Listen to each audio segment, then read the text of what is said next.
नमस्कार, हर हर खबर हरियाणा में आपका स्वागत है। मैं हूं आपके साथ भावना त्रिपाठी। रुक करेंगे प्रदेश की तमाम बड़ी खबरों की ओर।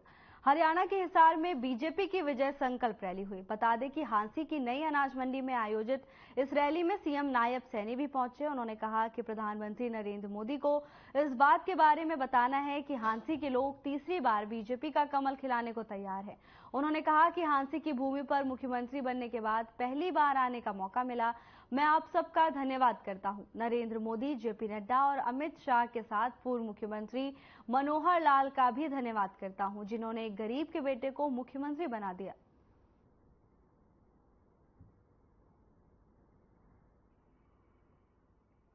स्वागत, अभिनंदन। हमारे आज इस विजय संकल्प शंखनाद रैली में यहां हमारे बीच में मुख्यमंत्री बनने के बाद पहली बार हांसी शहर में हमारे हलके में आए बहुत ही आदरणीय, बहुत ही सम्माननीय मुख्यमंत्री श्री नायब सिंह सैनी जी, जोरदार तालियों से स्वागत, जोरदार तालियों से। हरियाणा के यशस्वी और युवा मुख्यमंत्री संसद में हमारे सहयोगी रहे और हमारे दोस्त नायब सिंह जी सैनी यहां से बीजेपी के प्रत्याशी चौधरी रणजीत सिंह जी मेरे को राज्यसभा में भेजने वाले सुभाष बराला जी और मेरी जगह राज्यसभा में पहुंचने वाले सुभाष बराला जी। सबसे पहले तो मैं माननीय नायब सैनी जी का यहां पहुंचने पर आभार व्यक्त करता हूं, धन्यवाद करता हूं। और जिस तरह से भारतीय जनता पार्टी ने चौधरी रणजीत सिंह जी को हिसार लोकसभा क्षेत्र से अपना उम्मीदवार बनाया है, तो मैं आज आप लोगों के बीच में उनके पक्ष में वोट मांगने की अपील भी करता हूं। आप सबका बहुत बहुत आभार।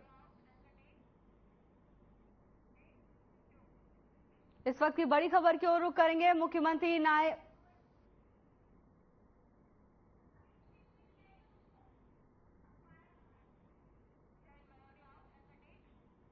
इस वक्त की बड़ी खबर की ओर रुख करेंगे। पंचकुला से मुख्यमंत्री नायब सिंह सैनी आज पंचकुले दौरे पर रहेंगे। ब्लड डोनेशन कैंप में शामिल होंगे सीएम। सुबह 11 बजे भिवानी में सीएम करेंगे पब्लिक मीटिंग। शाम 5 बजे यमुनानगर के दशहरा ग्राउंड में पब्लिक मीटिंग करेंगे मुख्यमंत्री नायब सैनी। पंचकुला से इस वक्त की बड़ी खबर, सीएम नायब सैनी का आज पंचकुला दौरा होगा। 11 बजे सीएम पब्लिक मीटिंग करेंगे। यमुनानगर के दशहरा ग्राउंड में पब्लिक मीटिंग का आयोजन होगा। इसके साथ ही मुख्यमंत्री Nayab Saini blood donation camp में भी शिरकत करेंगे। पंचकुला से इस वक्त की बड़ी खबर, जहां से मुख्यमंत्री नायब सैनी के दौरे की खबर है। ब्लड डोनेशन कैंप में मुख्यमंत्री शामिल होंगे। 11 बजे भिवानी में पब्लिक मीटिंग में शिरकत करेंगे मुख्यमंत्री नायब सैनी। इस वक्त की बड़ी खबर, जहां मुख्यमंत्री नायब सिंह का आज पंचकुला दौरा होगा। ब्लड डोनेशन कैंप में सीएम शिरकत करेंगे। सुबह 11 बजे भिवानी में सीएम पब्लिक मीटिंग में रहेंगे। यमुनानगर के दशहरा ग्राउंड में पब्लिक मीटिंग का आयोजन होगा। इस वक्त की बड़ी खबर, मुख्यमंत्री नायब सिंह सैनी आज पंचकुला दौरे पर रहेंगे। ब्लड डोनेशन कैंप में सीएम शामिल होंगे। सुबह 11 बजे भिवानी में सीएम पब्लिक मीटिंग करेंगे। सामाजिक न्याय एवं अधिकारिता मंत्री बिशंबर वाल्मीकि ने बयान देते हुए कहा कि बीजेपी की जीरो टॉलरेंस की नीति पर काम करते हुए जिला और राज्य स्तर के घोटाले में शामिल अधिकारियों पर कार्रवाई की जाएगी। वहीं उन्होंने कहा कि बीजेपी के साथ 9.5 वर्षों के कार्यकाल में उन्होंने बगैर भेदभाव हुए विकास कार्य किया है।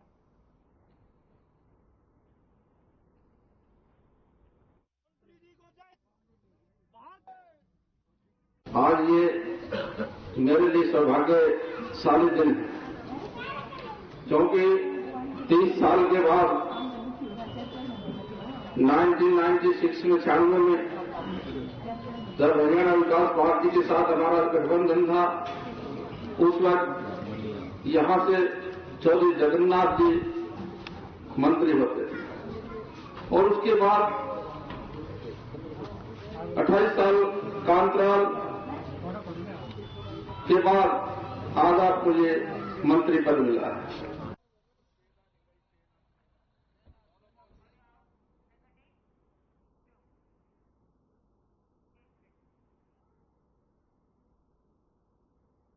बीजेपी ने लोकसभा चुनाव 2024 के लिए अपने चुनावी घोषणा पत्र की समिति का ऐलान कर दिया है।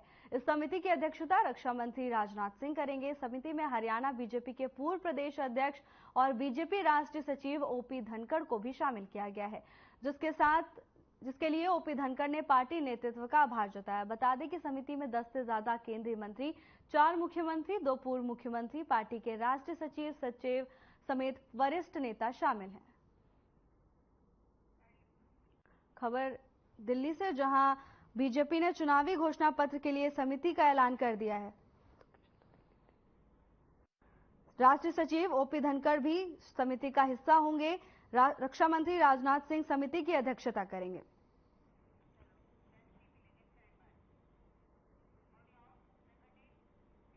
फरीदाबाद लोकसभा सीट से प्रत्याशी कृष्णपाल गुर्जर आईएमटी संगठन द्वारा आयोजित सम्मान समारोह कार्यक्रम में मुख्य अतिथि के रूप में पहुंचे थे, जहां पर कृष्णपाल गुर्जर ने कहा कि आज के समय में विपक्ष के पास कोई मुद्दा नहीं है। आज विपक्ष को अपना अस्तित्व बचाना भारी पड़ रहा है। इसी को लेकर वो रैली कर रहा है। देश का लोकतंत्र ना कोई खत्म कर सकता था और ना ही कोई खत्म कर सकता है।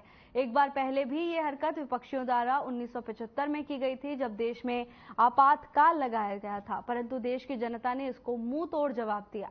वहीं कृष्णपाल गुर्जर ने कहा कि एजेंसी अपना काम कर रही है। देश का पैसा लूटने वालों से एक एक पैसा वसूल करा जाएगा, ये मोदी की गारंटी है। लोकतंत्र नहीं, विपक्ष का अस्तित्व खतरे में है। वो अपनी इज्जत बचाने के लिए ये रैली कर रहे हैं। लोकतंत्र तो देश में ना सदियों से ना कोई खत्म कर पाया, ना कोई खत्म कर पाएगा। लोकतंत्र को समाप्त करने की भी कोशिश एक बार 1975 में कांग्रेस ने ही की थी, जब आपातकाल लगाया था, लेकिन तब भी ये देश के लोकतंत्र को समाप्त नहीं कर पाए थे। लोकतंत्र तो हमेशा इस देश में रहा है और रहेगा। फरीदाबाद के आईएमटी मेरे फरीदाबाद का एक उद्योग क्षेत्र है। मैं प्रमोद राणा जी का, उनकी टीम में सभी उद्योगपति का धन्यवाद करता हूँ। आज न मेरा नहीं, अपने लोकप्रिय साथी कृष्णपाल गुर्जर जी का, मेरे छोटे भाई विधायक नयनपाल भारत जी का, और सबने स्वागत किया है। और हमने भी उद्योगपति का, देश के प्रधानमंत्री नरेंद्र मोदी जी का जो मिशन है, जो 400 पार है, उसको बढ़ाएंगे। जो उद्योगों को उनके नेतृत्व में पूरे देश में, पूरी दुनिया में जो उद्योग को बढ़ावा मिला है, उस मिशन को। हरियाणा में वाहनों के शीशे पर ब्लैक फिल्म लगाकर घूमने वालों पर पुलिस सख्ती बरतने वाली है।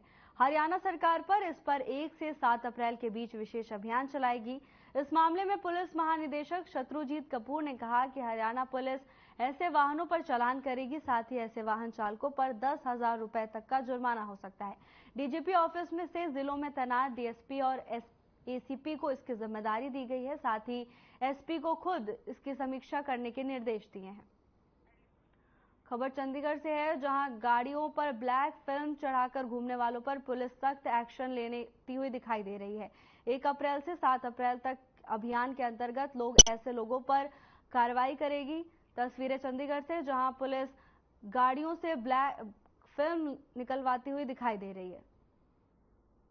1 अप्रैल से विशेष अभियान चालू कर दिया जाएगा। यह अभियान 7 अप्रैल तक चलेगा।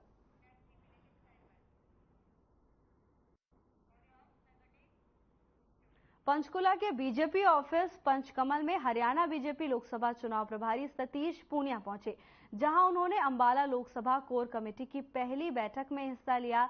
इस दौरान लोकसभा चुनाव को लेकर चर्चा की गई। सतीश पूनिया पंचकमल दफ्तर पहुंचे, जहां उन्होंने कोर कमेटी की बैठक में हिस्सा लिया। कोर कमेटी की इस बैठक के दौरान लोकसभा चुनाव को लेकर रणनीति पर चर्चा की गई। लोकसभा चुनाव नजदीक, ऐसे में बीजेपी एक्टिव मोड में नजर आ रही है। इसी क्रम में सतीश पूनिया भी बीजेपी के पंचकमल दफ्तर पहुंचे, जहां उन्होंने कोर कमेटी की बैठक में हिस्सा लिया। इस दौरान लोकसभा चुनाव को लेकर रणनीति पर चर्चा की गई।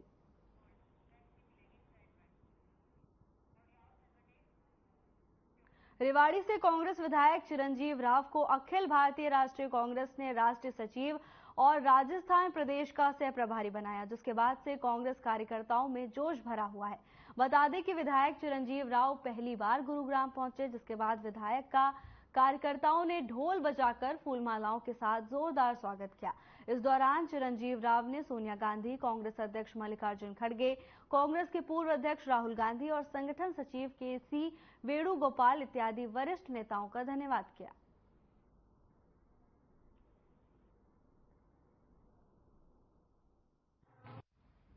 देखिए, इंडिया गठबंधन की महारैली भाजपा को जड़ से उखाड़ फेंकने का काम करेगी। आप देखिएगा कल जनता में जो आक्रोश है, जो जनता का हजूम कल जो रामलीला मैदान में देखने को मिलेगा, वो देखते ही बनेगा। ये महारैली जो आज भाजपा सरकार ने जिस तरीके से आज देश को अस्त व्यस्त और नष्ट करने का काम किया है, उसमें मील का पत्थर साबित हो। देखिए, आप लोग खुद जानते हैं कि राजस्थान में हर बार सत्ता परिवर्तन होता है, पर वहाँ जब भी सरकार आती है वो लैंडस्लाइड विक्ट्री होती है। पर राजस्थान में हम सब लोगों ने देखा कि कांग्रेस पार्टी की विपरीत परिस्थितियों में भी 70 सीट आई। ये दर्शाता है कि लोगों के मन में अभी भी कांग्रेस वहाँ पर बसी हुई है। हम लोग वहाँ जाकर और मेहनत करेंगे और ये कोशिश करेंगे कि कांग्रेस पार्टी ज्यादा सीटें वहाँ पर जीते। और जितना मेरे लोगों से चर्चा हुई है, बात हुई है, बहुत अच्छा माहौल राजस्थान के अंदर है। उसको और बेहतर करने के लिए हम काम करेंगे, क्योंकि राजस्थान हमारे बिल्कुल साथ लगता हुआ है। पलवल में कुछ युवकों ने पुरानी रंजिश के चलते एक युवक की गोली मारकर हत्या कर दी। वहीं घटना की सूचना के बाद पुलिस ने मौके पर पहुंचकर शव को कब्जे में लेकर जिला नागरिक अस्पताल भिजवा दिया है, जहां पोस्टमार्टम कराया जा रहा है और आगामी कार्रवाई शुरू कर दी गई है।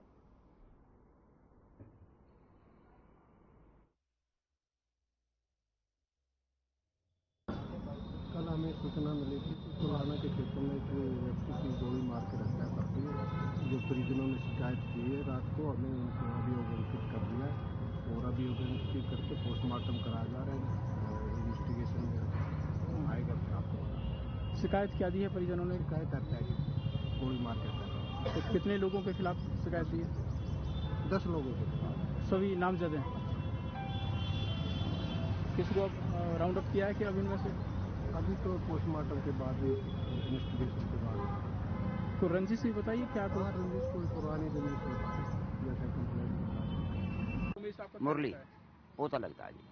क्या हुआ उसको? उसको इसने बाहर वाले ने मार दी, गोली मार दी। क्या रंजिश थी? कौन थे? रंजिश कोई नहीं थी। क्यों मारा फिर? ये किशन ने मरवाया जी। ये घर से लेकर बैठा गए वो अपना आज।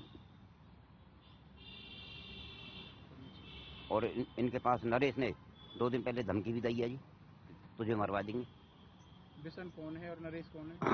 ये बिशन कुलेना को ही रहने वाला है जी, नरेश भी कुलेना को रहने वाला है जी, और दिनेश भी। फरीदाबाद क्राइम ब्रांच की टीम ने 2 ऐसे शातिर आरोपियों को काबू किया है जो लोगों को फर्जी रूप से जॉब दिलवाने के नाम पर उनके साथ ठगी कर रहे थे। दोनों ही आरोपी बल्लभगढ़ के रहने वाले हैं, जो कि फरीदाबाद के ओल्ड में अवैध तरीके से फर्जी कॉल सेंटर चलाते थे। पुलिस ने दोनों आरोपियों को काबू कर दोनों आरोपियों के कब्जे से 16 मोबाइल फोन और 2 लैपटॉप सहित करीब 60 सिम बरामद किए हैं। फिलहाल पुलिस ने आरोपियों को कोर्ट में पेश कर 5 दिन की रिमांड ली है, ताकि मामले का खुलासा हो सके।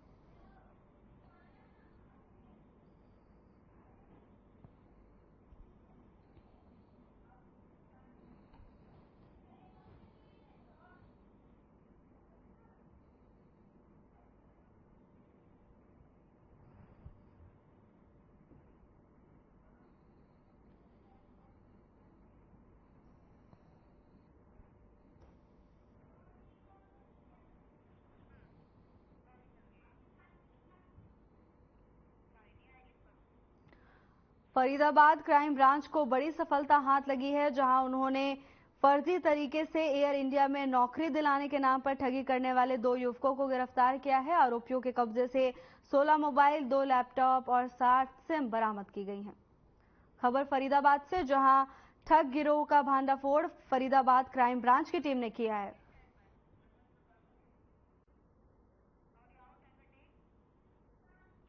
फरीदाबाद स्थित बल्लभगढ़ के अनाज मंडी में सरसों की खरीद पर सरकार के दिशा निर्देशों के अनुसार 5,650 रुपए प्रति क्विंटल की एमएसपी की जा रही है और मंडी में आने वाले किसान एमएसपी पर खरीद को लेकर खूब खुश दिखाई दे रहे हैं। वहीं मंडी में किसानों की तमाम सुविधाओं का भी पुख्ता इंतजाम किया है। मंडी सेक्रेटरी ने बताया कि अब तक बल्लभगढ़ के अनाज मंडी में सरसों की खरीद 3,000 क्विंटल हो चुकी है और इसके साथ साथ अब 1 अप्रैल से सरकार के आदेशों के अनुसार गेहूं की खरीद भी शुरू हो जाएगी, जिसके लिए व्यापक प्रबंध कर लिए गए हैं।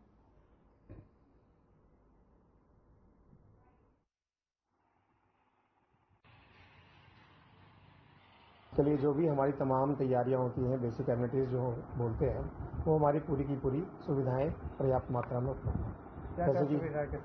जैसे कि हमने वाटर कूलर्स, ठंडे पानी के लिए वाटर कूलर्स लगवा रखे हैं मंडी में। इसके अलावा हमने सुलभ शौचालय की व्यवस्था कर रखी है। किसी भी अगर किसान को कोई भी अपनी फसल के लिए कोई भी समस्या आती है तो उसके लिए किसान सहायता केंद्र भी हमने गेट पे बना रखा है। क्या कुछ रेट रखा गया है? जैसे कि गेहूं का जो रेट है वो 2275 और तथा सरसों का 5650 प्रति क्विंटल निर्धारित है। मेरा नाम ओमवीर है और मैं गांव लाला खेली से हूं और मेरी 30 क्विंटल के करीब सरसों है और वे जो सरकार खरीद कर रही है 5650 पे एमएसपी पे, वो मैं बेचने आया हूँ। तो हम सरकार की पॉलिसी से बहुत खुश है। जैसे प्राइवेट बेचते हो, प्राइवेट से हमसे कुछ लाभ नहीं होता, उसमें तो 4500-4600 रुपये मनमानी से वो लेते हैं, उसका कोई हमें फायदा नहीं है। हाँ, इसकी जो सरकार की पॉलिसी है एमएसपी का, हम इससे बहुत खुश है। वो और हम आज बल्लभगढ़ मंडी में आए आज।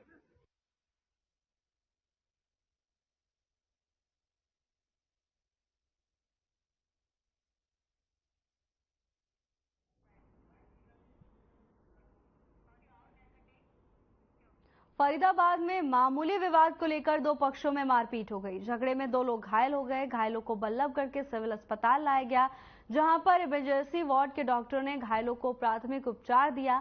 फिलहाल पुलिस ने मामले की जांच शुरू कर दी है।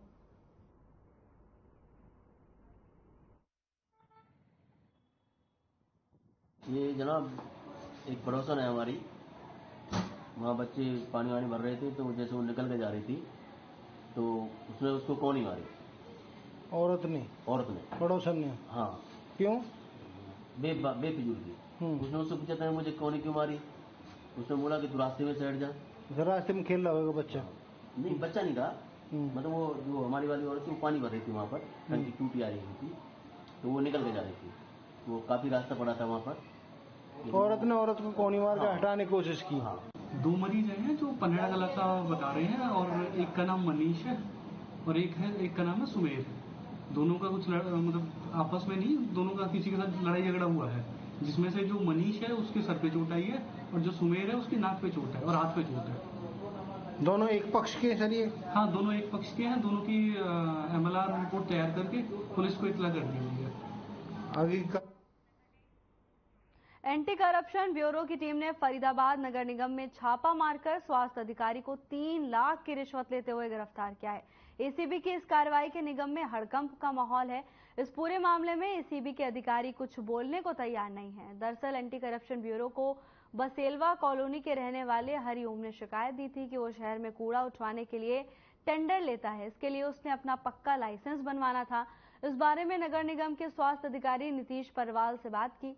उसने इस काम के लिए 3 लाख रुपए मांगे। नीतीश ने इसकी सूचना ब्यूरो को दी। इस आधार पर एक टीम का गठन किया गया और अधिकारी को दबोच लिया गया। खबर फरीदाबाद से है, जहां एसीबी की टीम ने बड़ी कार्रवाई की है। जानकारी के मुताबिक घूसखोरी को लेकर एसीबी की टीम को बड़ी सफलता हाथ लगी है, जहां रिश्वत की मांग करते हुए स्वास्थ्य अधिकारी को एसीबी की टीम ने गिरफ्तार कर लिया है।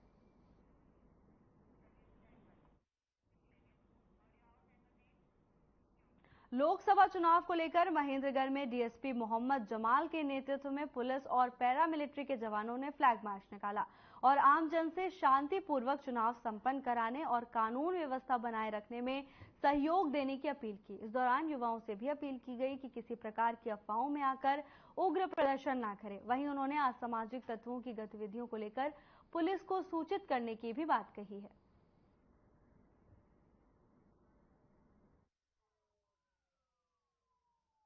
आज का जो फ्लैग मार्च है, पुलिस का शक्ति प्रदर्शन, ये जिला महेंद्रगढ़ में थाना हटेली से शुरू होकर हटेली, थाना कनीना, थाना सदर महेंद्रगढ़, थाना शहर महेंद्रगढ़ से होते हुए अब सतनाड़ी के लिए जा रहे हैं। जो आम जनता को हम यही सांत्वना संतोष देना चाहते हैं कि वो अपने आप को सुरक्षित महसूस करें। पुलिस हमेशा उनके साथ है, किसी से डरे ना और खुलकर मतदान करें। ये लोकसभा के चुनाव आपको जैसे पता है कि लोकसभा के चुनाव शुरू होने वाले हैं, तो इसी को मद्देनजर रखते हुए आज हमने महेंद्रगढ़ उपमंडल के जितने थाने उसमें सभी में फ्लैग मार्च निकाला गया। कनीना, महेंद्रगढ़, सदर और सिटी और सतनाड़ी। इसमें जनता को क्या संदेश देना चाहेंगे? जनता को हमारा संदेश यही है कि जो लोकसभा चुनाव उसमें बढ़ चढ़ कर एक तो मतदान के लिए घर से बाहर निकले और शांतिपूर्वक मतदान करें, अपनी स्वेच्छा से बुद्धि का इस्तेमाल करते हैं। चुनाव को लेकर कहाँ कहाँ नाके लगाए गए? अभी तक जैसे आचार-संहिता लग चुकी है। आचार-संहिता लग चुकी है, जैसे अपने सभी मेन चौक पे सतनाड़ी, माजरा, टुंगी और सभी चौकों पे नाकाबंदी है और हमारे राइडर पीछे। एक और किसान जहां लंबी कतारों में खड़ा रहकर अपनी सरसों की फसल बिकने का इंतजार कर रहा है, तो वहीं दूसरी ओर शुक्रवार देर शाम रेवाड़ी के कई गांवों में हुई जबरदस्त ओलावृष्टि के कारण किसानों की 50 से 100% गेहूं की फसल बर्बाद हो गई, जिसके किसानों के माथे पर चिंता की लकीरें खींच दी हैं। शनिवार सुबह जिले के सैकड़ों किसान जिला सचिवालय पहुंचे, जहां उन्होंने एसडीएम के माध्यम से मुख्यमंत्री के नाम ज्ञापन सौंपकर प्रति एकड़ 60,000 मुआवजे की मांग की है। तो वहीं दूसरी ओर एसडीएम विकास यादव ने किसानों को आश्वासन दिया कि जल्द ही जिले में ओलावृष्टि से बर्बाद हुई फसलों की गिरदावरी कराकर उन्हें उचित मुआवजा दिलवाया जाएगा। खबर रेवाड़ी से है, जहां किसानों पर कुदरत की मार पड़ी है। जानकारी के मुताबिक ओलावृष्टि के कारण किसान के माथे पर चिंता की लकीर देखी गई। काफी फसलों के बर्बाद होने की खबर भी सामने आई है, जिसको लेकर सभी किसान जिला सचिवालय पहुंचे, जहां उन्होंने एसडीएम को ज्ञापन सौंपा और इस दौरान एसडीएम ने किसानों को आश्वासन दिलाया है कि उन्हें जल्द ही गिरदावरी कर उन्हें मुआवजा दिया जाएगा।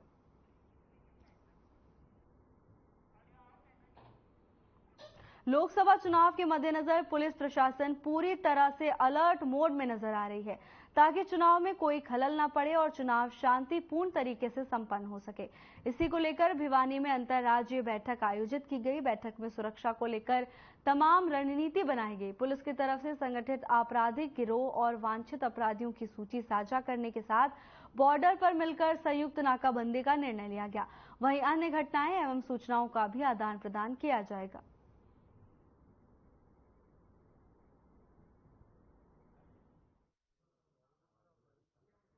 कमीशन ऑफ इंडिया की गाइडलाइंस के अंतर्गत ये जो आज की इंटर स्टेट कोऑर्डिनेशन मीटिंग है, जिसमें हमारे भिवानी के साथ लगते सभी जिलों की ये मीटिंग हुई, जिसमें चूरू डिस्ट्रिक्ट है, हनुमानगढ़ है और झुंझुनू है, उसके अलावा महेंद्रगढ़ भी हैं। तो सभी जो डीएसपी स्तर, सीओ स्तर जो होता है और जो एसएचओ हैं और एसपी सभी ऑफिसर्स की आज यहाँ पर बैठक हुई है। काफ़ी विस्तार से हमने जितने भी हमारे इलेक्शन से संबंधित जो इलेक्शन को फ्री एंड फेयर कंडक्ट कराने के लिए जितने भी गाइडलाइंस हैं, उस पर हमारे विस्तार पूर्वक डिस्कशन हुई है और जॉइंट ऑपरेशंस, जॉइंट नाकाबंदी इत्यादि जो है उसकी एक स्ट्रेटेजी बनाई गई है, जिसको आगे आने वाले समय में क्रियान्वित किया जाएगा। हर खबर हरियाणा में फिलहाल के लिए बस इतना ही। जल्द हाजिर होंगे नई अपडेट्स के साथ। नमस्कार।